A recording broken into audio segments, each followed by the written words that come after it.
Imagem na horizontal com fundo branco. Do lado esquerdo, textos centralizados nas cores terracota e azul escuro. No topo, em letras menores, Etna Marzola Gutierrez. Abaixo, em destaque, Só o Amor Não Basta. Em letras bastão azul escuras. Na parte inferior, Retrato da Educação Musical Inclusiva em Campo Grande, MS 2025. Do lado direito, ilustração nas cores terracota, azul escuro e cinza claro. Com 7 figuras humanas de diferentes idades, 2 crianças, 2 homens e 3 mulheres, uma mulher em cadeira de rodas, ao redor de uma grande partitura, inclinada à direita, com a ponta superior curvada para baixo. No topo da partitura, uma lâmpada, dentro, engrenagens e uma clave de sol. Na parte superior da lâmpada, um pequeno galho com 2 folhas. Ao lado, metade de uma engrenagem. Do lado esquerdo da lâmpada, um mapa de Mato Grosso do Sul em cinza claro, com notas musicais sobrepostas que se espalham ao redor da cena. No canto inferior direito, letras pequenas na cor terracota. Colaboradores: Felipe Figueiredo Fernandes Brits e Cláudio Luiz Vasques dos Santos. No rodapé, logotipos alinhados na horizontal. Fundac, Prefeitura Municipal de Campo Grande, Sistema Nacional de Cultura, Política Nacional de Fomento à Cultura, Aldir Blanc, Ministério da Cultura e Governo Federal. Brasil, União e Reconstrução. Notas proemes. Este vídeo é uma breve apresentação do livro Só o Amor Não Basta. A autora é uma mulher branca de cabelos castanhos claros, está sentada em uma poltrona cinza numa sala. Do lado esquerdo, pequenos galhos finos e brancos no vaso. No canto inferior direito, janela de libras. O tradutor é um homem branco, com barba preta, calvo no topo da cabeça e cabelos curtos nas laterais. Usa blusa cinza de mangas compridas. Centralizada na parte inferior, legenda na cor amarela. Ao fundo, uma mesa de madeira escura com cadeiras e um arranjo de flores coloridas. À medida que a autora apresenta as informações, algumas aparecem centralizadas em letras bastão brancas. A cada início de conteúdo surge, em close centralizada, mãos folheando um livro. Abaixo, uma faixa branca destaca o conteúdo em letras azuis. Ao revelar dados, surge um efeito sonoro e as informações aparecem em letras brancas.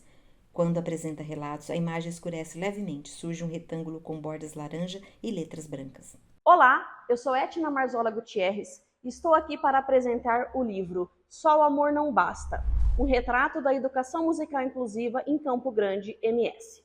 Antes de iniciarmos essa apresentação, eu vou me autodescrever.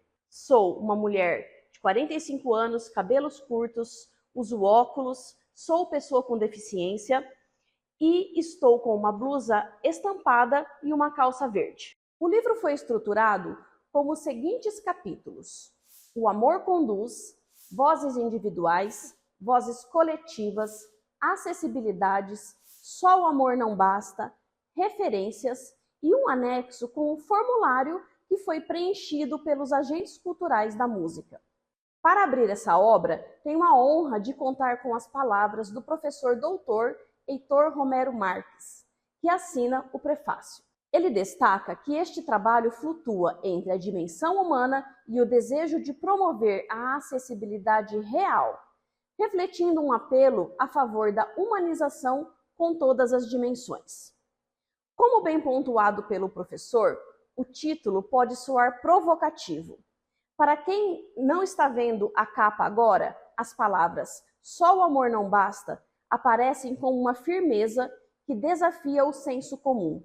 Muitas vezes, a sociedade acredita que para incluir uma pessoa com deficiência, basta ter um bom coração ou uma vontade.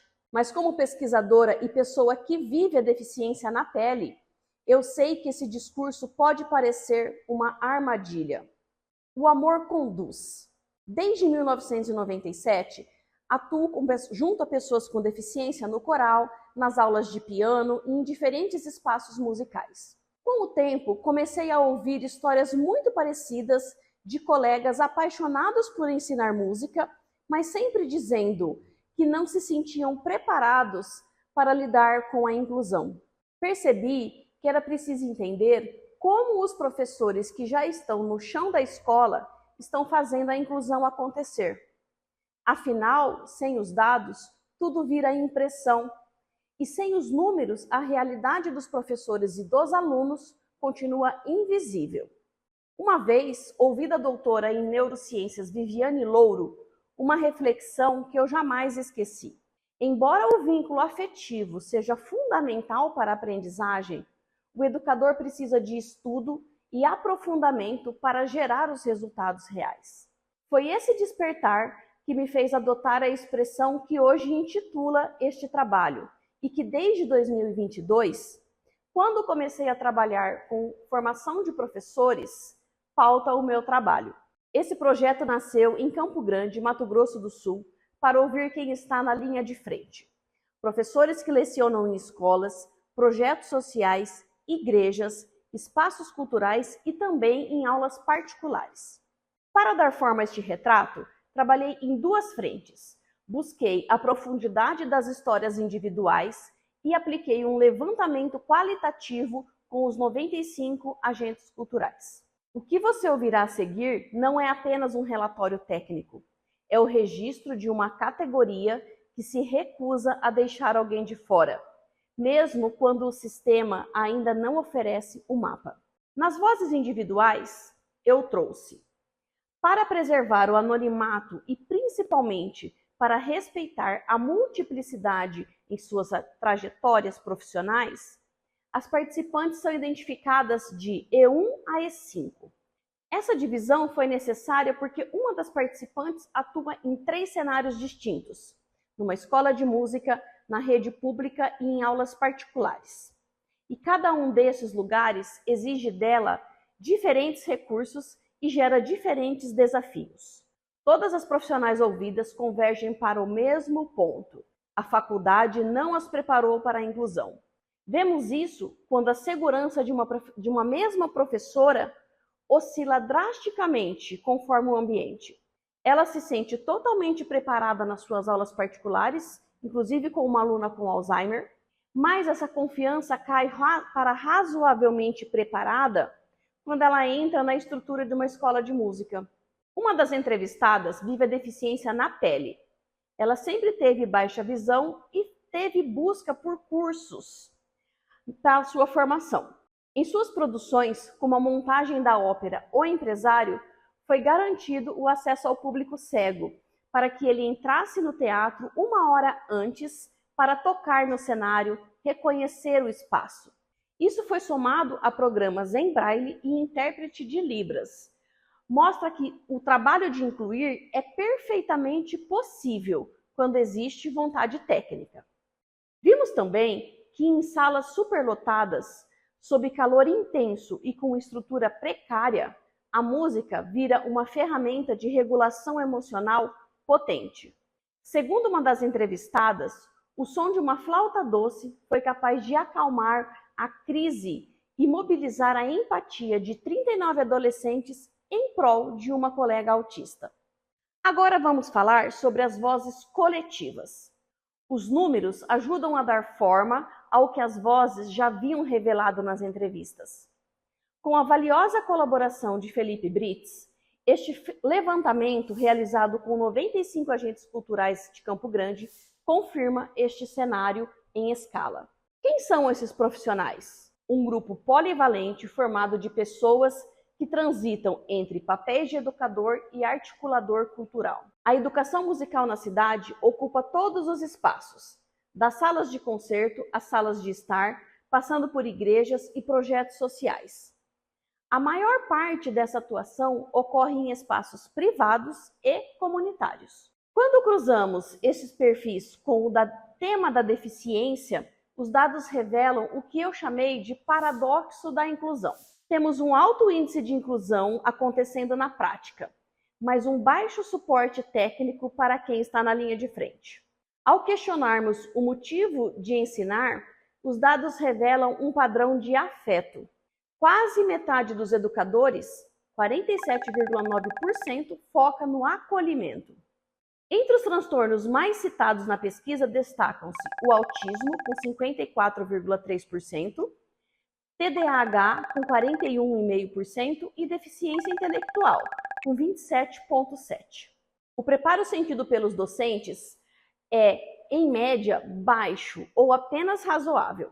73% dos professores nunca participaram de qualquer formação sobre a educação inclusiva e 42% conhecem a Lei Brasileira da Inclusão apenas de forma superficial. Trarei agora alguns registros das perguntas abertas do questionário.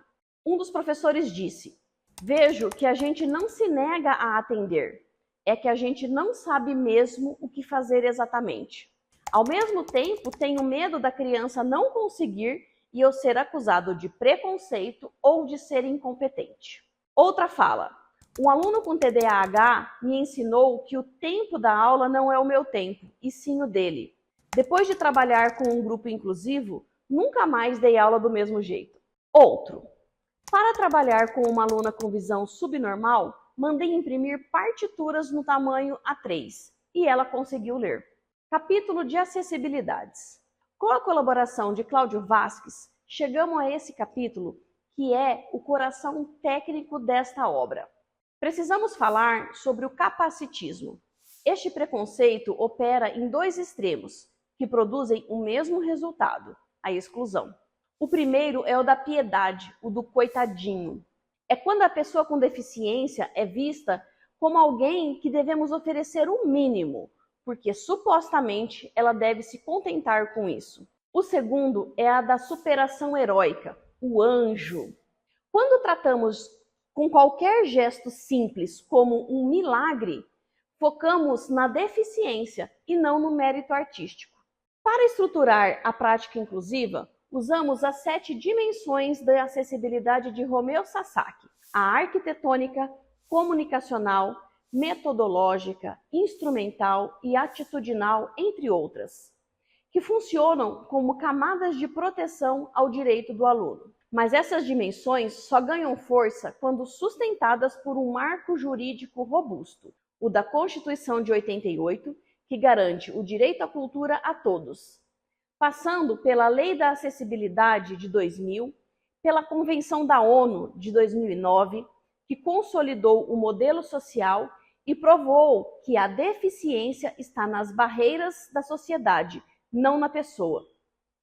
Pelo Plano Nacional de Cultura de 2010, pela Lei Brasileira de Inclusão de 2015, que garante o direito de produzir e protagonizar arte, até a Política Nacional Aldir Blanc, de 2022, que financia este estudo e transforma a intenção em execução. Apesar disso, quase 2 décadas depois da Convenção da ONU e 10 anos após a Lei Brasileira de Inclusão, os professores ainda dizem que não sabem por onde começar. E a culpa não é deles. Acessibilidade também significa garantir que quem ensina não precisa se virar sozinho, pois entender a lei e as dimensões técnicas tira o peso de herói das costas do professor e coloca a responsabilidade aonde ele deve estar, na estrutura institucional e nas políticas públicas. Só o amor não basta. Quando esse caminho começou, havia uma suspeita. Nos corredores e nas salas dos professores, ouvia-se um sussurro de insegurança, que ao final virou um grito. A inclusão em Campo Grande não é um projeto para o futuro, ela é o agora. O que as vozes e os números mostram não é o descaso, é um esforço monumental. Se a maioria já inclui, se a maioria quer aprender e nunca teve um curso sequer na área, a pergunta que fica é: por que ainda estamos deixando esses professores sozinhos? O amor é a acessibilidade atitudinal que move o professor, mas é a metodológica que garante que o aluno realmente aprenda música, em vez de apenas estar presente. Enfrentar isso exige coragem política e decisão pedagógica. O aluno está na sala, o professor quer ensinar. Só falta a ponte. E para que essa ponte seja construída, esse diagnóstico vislumbra caminhos urgentes. As universidades precisam integrar a acessibilidade ao coração das metodologias de ensino. O professor deve sair da graduação após atuar em laboratórios de prática inclusiva antes de ser lançado no mercado sozinho. No campo da gestão pública, a mudança exige coragem orçamentária. Deve priorizar a capacitação contínua e a criação de redes de apoio técnico itinerante, onde os especialistas circulem pelas instituições oferecendo apoio direto. Chegamos ao fim da obra Só o Amor Não Basta, um retrato da educação musical inclusiva em Campo Grande, Mato Grosso do Sul, de minha autoria. Esta é a primeira edição, lançada em maio de 2026 pela editora Oceando. Este projeto é uma realização viabilizada com recursos da Lei 14.399 da Política Nacional Aldir Blanc, executado por meio do Termo de Execução Cultural número 31 de 2024 e em parceria com a Prefeitura Municipal de Campo Grande, via Secretaria Municipal de Cultura e Turismo, Fundação Municipal de Cultura.